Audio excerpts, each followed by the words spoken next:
Hello बच्चों, इससे पिछले वाले वीडियो में मैंने केमिस्ट्री शुरू की थी और केमिस्ट्री का मैंने पहला chapter chemical reactions and equation शुरू किया था।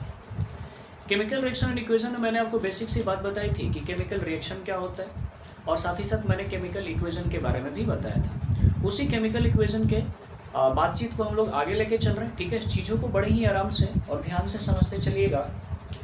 तो हमने आपको पढ़ाया था केमिकल इक्वेशन। क्या पढ़ाया था जी आपको?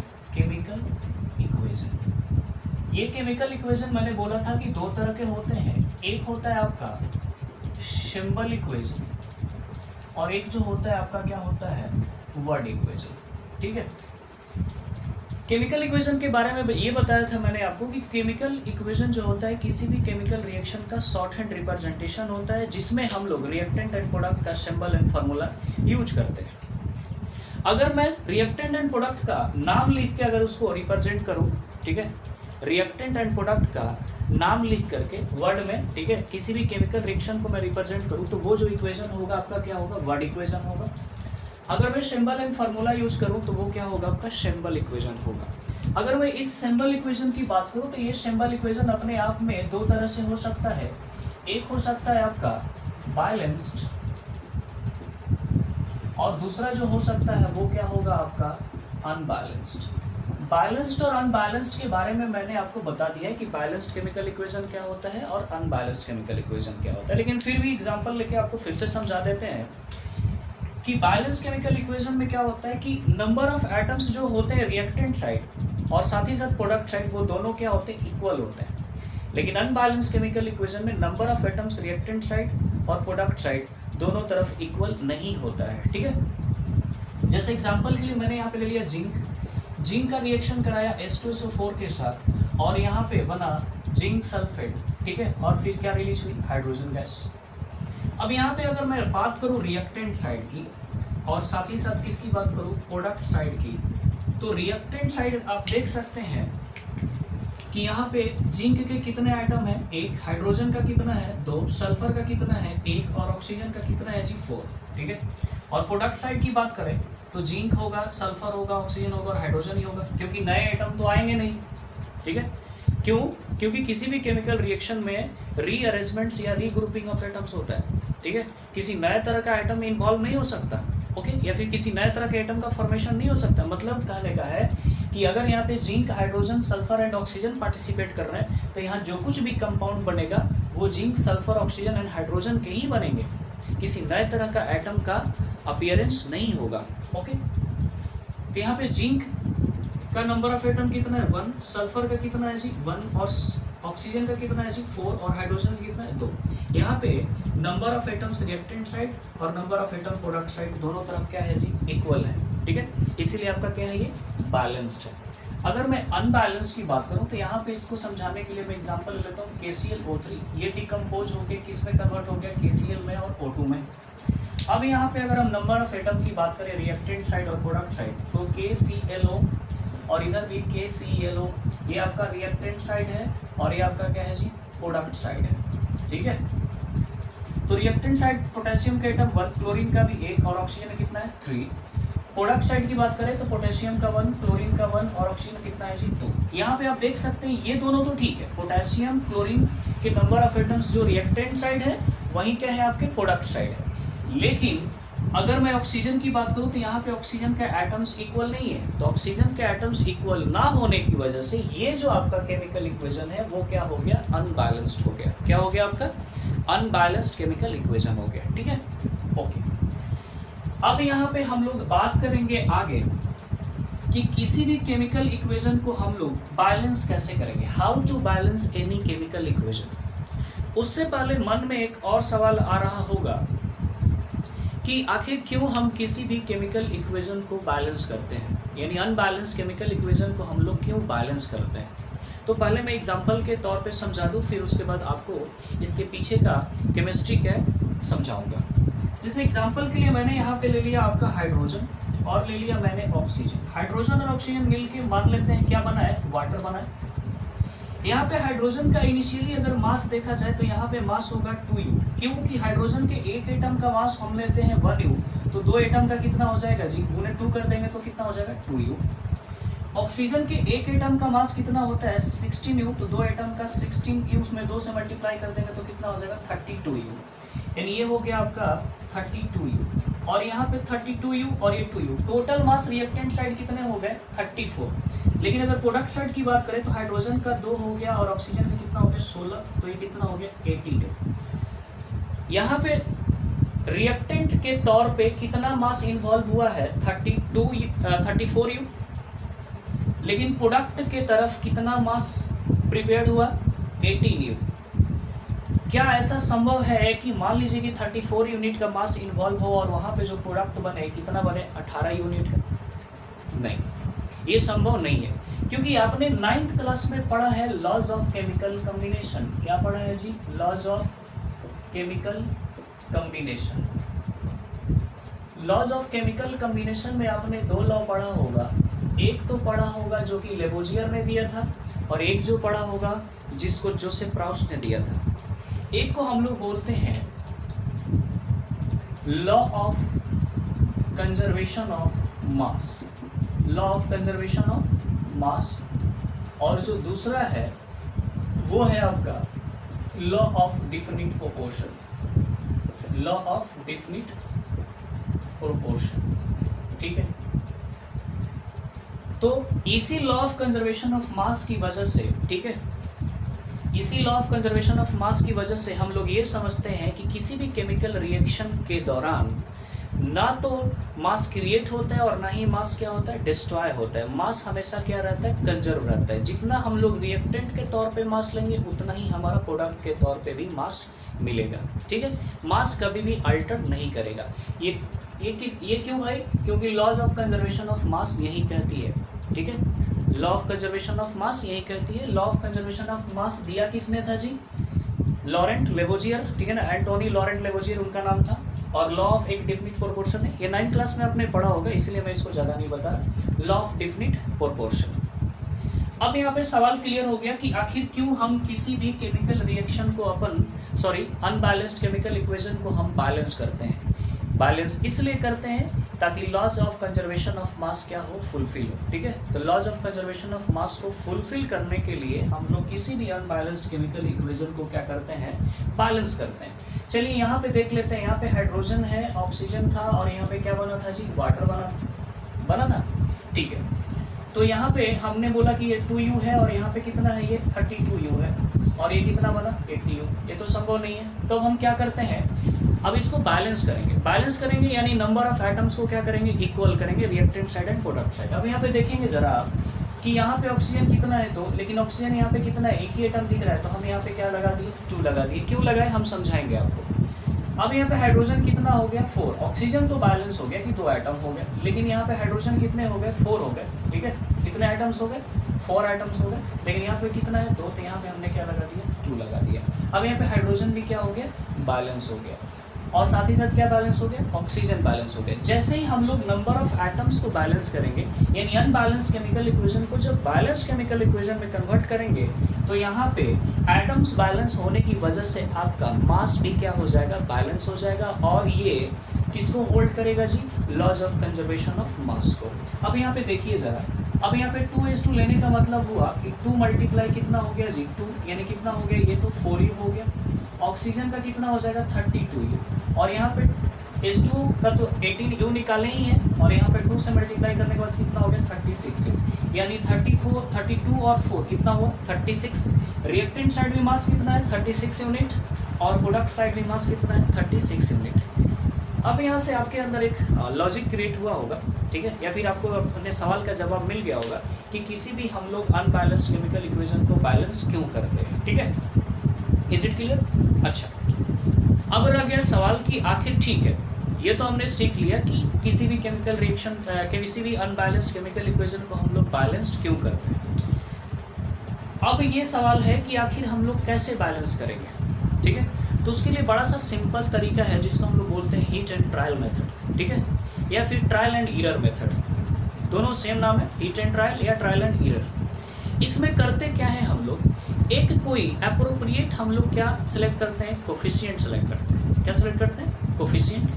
उस कोफिशिएंट को हम लोग रिएक्टेंट के साइड या प्रोडक्ट के साइड, ठीक है ना, रिएक्टेंट में जैसे मान लीजिए कि यहाँ पे हाइड्रोजन है और ऑक्सीजन है, यहाँ पे हम लोग O2 या फिर यहाँ पे H2 के पहले एक कोई अप्रोप्रिएट क्या सिलेक्ट करेंगे, हम लोग कोफिशिएंट सिलेक्ट करेंगे, जिससे कि रिएक्टेंट साइड और product side number of atoms क्या हो जाए, बैलेंस हो जाए, ठीक है। यानी हम लोग प्रोडक्ट साइड भी या फिर रिएक्टेंट साइड भी हम लोग एक ऐसा अप्रोप्रिएट कोफिशिएंट सेलेक्ट करेंगे जिसकी वजह से number of atoms reactant side and product side क्या हो जाए, इक्वल हो जाए। इसी को हम लोग क्या कहते हैं, हीट एंड ट्रायल मेथड, ठीक है। तब यहाँ पे मैं आगे आपको कुछ अनबैलेंस केमिकल इक्वेशन ले रहा हूँ और आपको बैलेंस करके बता रहा हूँ, ठीक है, कि how to balance any chemical equation, ठीक है। तब तक के लिए आप इसको नोट कर लीजिए, ठीक है।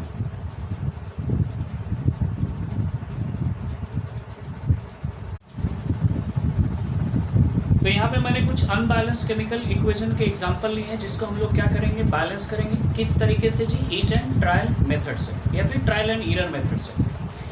और इसमें मैंने बोला कि ट्रायल एंड एरर या हीट एंड ट्रायल मेथड में हम लोग एक एप्रोप्रिएट कोफिशिएंट का सिलेक्शन करते हैं और एप्रोप्रिएट कोफिशिएंट का सिलेक्शन करके हम लोग रिएक्टेंट या प्रोडक्ट के बिफोर उसको रख कर नंबर ऑफ एटम्स को बैलेंस करने की क्या करते हैं, कोशिश करते हैं, ओके। तो चलिए अगर पहले सवाल को देखा जाए तो यहाँ पे मैग्नीशियम जो है हाइड्रोक्लोरिक एसिड से रिएक्शन करके मैग्नीशियम क्लोराइड और क्या बना रही है, हाइड्रोजन गैस रिलीज कर रही है। मैग्नीशियम का एक, इधर भी मैग्नीशियम एक, हाइड्रोजन इधर एक, लेकिन इधर हाइड्रोजन कितना है, 2। क्लोरीन यहाँ पे कितना है, 1, और यहाँ पे क्लोरीन क्या हो गया, 2। यानी हाइड्रोजन और क्लोरीन दोनों क्या है आपके, अनबैलेंस है। तो अगर यहाँ पे मैं यहाँ पे 2 रख दूँ एज अ कोफिशिएंट, ठीक है, यहाँ पे अप्रोप्रिएट कोफिशिएंट 2 ले लूँ, तो हाइड्रोजन भी बैलेंस हो गया और आपका क्या बैलेंस हो गया, क्लोरीन भी बैलेंस हो गया, ठीक है, ओके। अब यहाँ पे दूसरे सवाल में देखेंगे कि मैग्नीशियम वाटर के साथ रिएक्शन करके मैग्नीशियम हाइड्रोक्साइड और क्या प्रोड्यूस कर रहा है जी, हाइड्रोजन गैस प्रोड्यूस कर रहा है, ठीक है। और यहाँ पे मैग्नीशियम तो ठीक है, हाइड्रोजन के कितने आइटम्स हैं यहाँ पे, 2, लेकिन यहाँ पे हाइड्रोजन का 2 और यहाँ पे 2, 4 आइटम हो गए हाइड्रोजन के। तो हाइड्रोजन यहाँ पे क्या है आपका, अनबैलेंस है। साथ ही साथ आपका ऑक्सीजन भी क्या है, अनबैलेंस है, नहीं, ओके।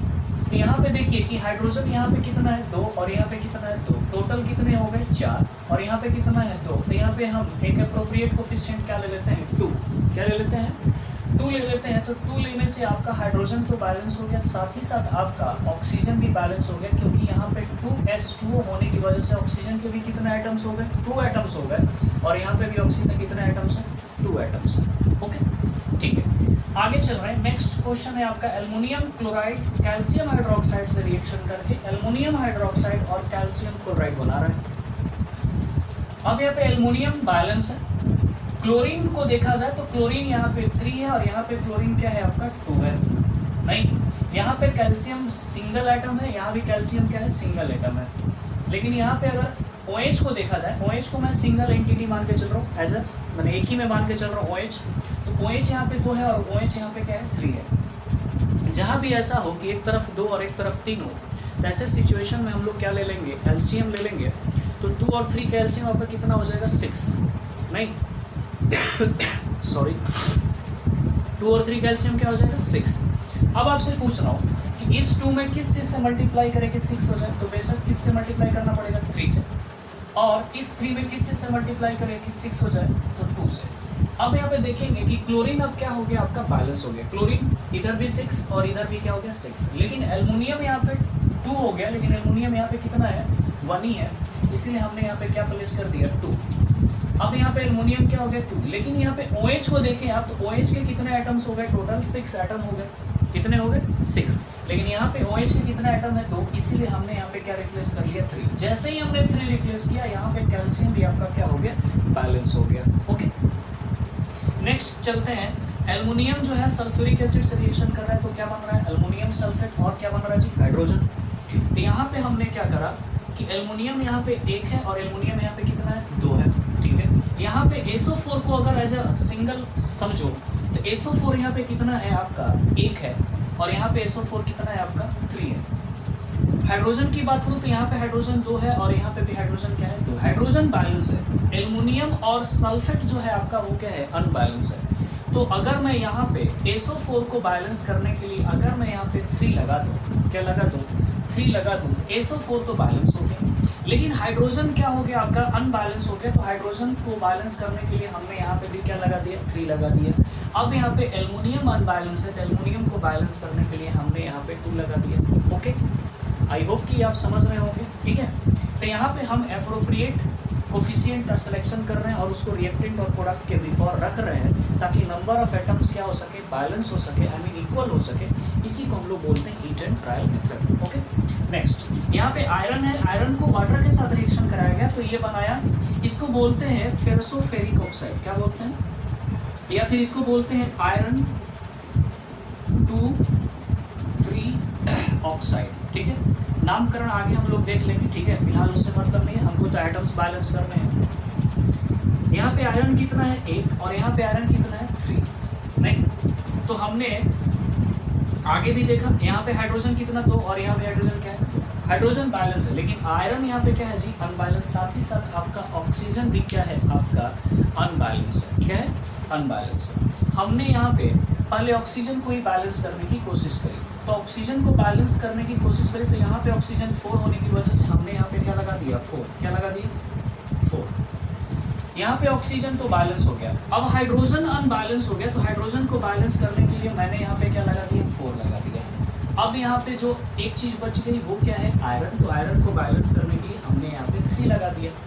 अब देख सकते हैं कि यहाँ पे 3 आयरन, तो यहाँ भी 3 आयरन, यहाँ पे 4 4 2 जा 8 हाइड्रोजन, यहाँ भी 4 2 जा 8 हाइड्रोजन और ऑक्सीजन कितना 4, तो यहाँ पे भी ऑक्सीजन कितना 4, यानी ये भी अब क्या हो गया आपका बैलेंस हो गया, ठीक है।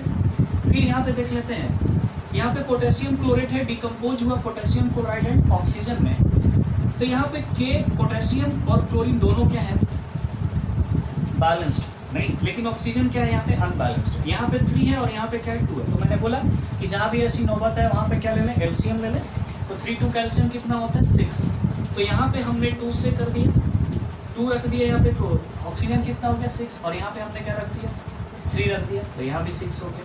ऑक्सीजन तो बैलेंस हो गया, लेकिन पोटेशियम एंड क्लोरीन क्या हो गया, अनबैलेंस हो गया, इसीलिए इसको बैलेंस करने के लिए हमने यहाँ पे क्या रख दिया, एप्रोप्रिएट कोफिशिएंट के तौर पे 2 रख दिए। अब यहाँ पे ये क्या हो गया आपका बैलेंस्ड हो गया, ठीक है। फिर यहाँ पे देखिए, यहाँ पे ये जो है आपका ग्लूकोज है, दरअसल ये क्या है, ग्लूकोज है। ग्लूकोज रिएक्शन कर रहा है किसके साथ, ऑक्सीजन के साथ, दरअसल ये रेस्पिरेशन है और यहाँ पे क्या बन रहा है CO2 और क्या बन रहा है H2O। अगर यहाँ पे देखें तो कार्बन की संख्या कितनी है आपकी 6 और यहाँ पे कार्बन की संख्या कितना है 1, यानी इधर कार्बन के 6 एटम और उधर कार्बन के कितने एटम, 1 एटम। तो यहाँ पे हमने एप्रोप्रिएट कोफिशिएंट क्या सेलेक्ट कर दिया 6 रख लिया, ओके। यहाँ पे हाइड्रोजन कितना है 12 और यहाँ पे हाइड्रोजन कितना है 2, तो यहाँ पे हमने एप्रोप्रिएट कोफिशिएंट क्या सेलेक्ट कर ली 6। अब बैलेंस कर, अब मिलाने की कोशिश करते हैं, क्या बैलेंस हुआ, देखिए ऑक्सीजन कितना है आपका 6, तो देखिए 6 ऑक्सीजन यहाँ पे कितना हुआ 6 और यहाँ पे क्या हुआ 8 और यहाँ पे ऑक्सीजन कितना हुआ 6 2 जा 12 और यहाँ पे कितना हो गया जी 18 हो गया, नहीं, और इधर कितना हो 6 और 2 8, तो हम क्या करेंगे इस O2 के बिफोर अपन क्या रख देंगे 6 रख देंगे, तो 6 2 ना 12 हो जाएगा, 12 और ये 6 18, तो यहाँ पे 6 2 ना 12 और 12 6 18, 18 ऑक्सीजन 12 हाइड्रोजन और 6 आपका कार्बन, ठीक है। तो ये भी आपका क्या हो गया बैलेंस हो गया। यहाँ पे अगर देखें तो कार्बन 1 नो डाउट, हाइड्रोजन यहाँ पे कितना है 4, लेकिन हाइड्रोजन यहाँ पे कितना है जी 2, तो हाइड्रोजन को ही क्या कर लेते हैं पहले बैलेंस कर लेते हैं। यहाँ पे अपन ने क्या एप्रोप्रिएट कोफिशिएंट सेलेक्ट कर ली 2, तो हाइड्रोजन तो हो गया 4। अब ऑक्सीजन देखिए यहाँ पे कितना है, ऑक्सीजन है यहाँ पे 2 और यहाँ पे ऑक्सीजन कितना है 2, तो 2 2 कितने हो गए आपके 4, लेकिन यहाँ पे ऑक्सीजन कितना है आपका 2 है, इसलिए इसको बैलेंस करने के लिए हमने क्या रख दिया 2, ठीक है।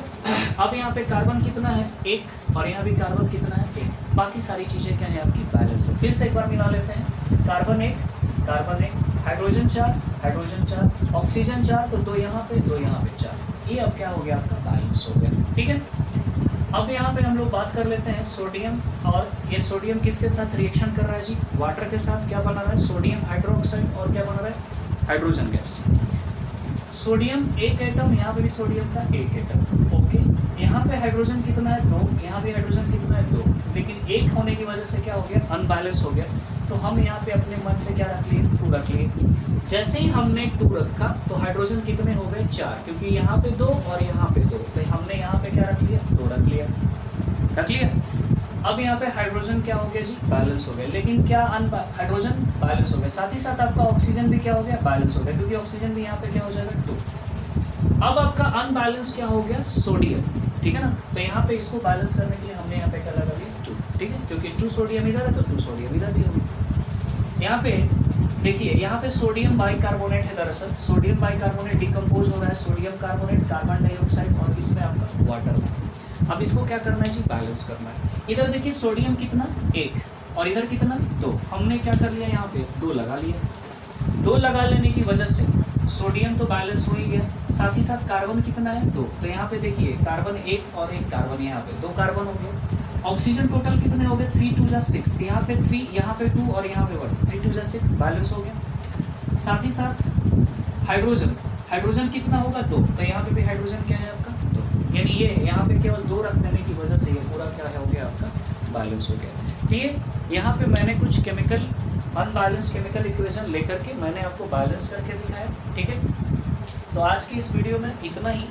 नेक्स्ट वीडियो में हम लोग 3 बातें सीखेंगे केमिकल इक्वेशन के बारे में, कि कोई भी केमिकल इक्वेशन आपको क्या इन्फॉर्मेशन देती है, क्या इन्फॉर्मेशन नहीं देती है, और साथ ही साथ किसी भी केमिकल इक्वेशन को हम लोग कैसे ज़्यादा इंफॉर्मेटिव बना सकते हैं। इस 3 सवालों को सीखेंगे।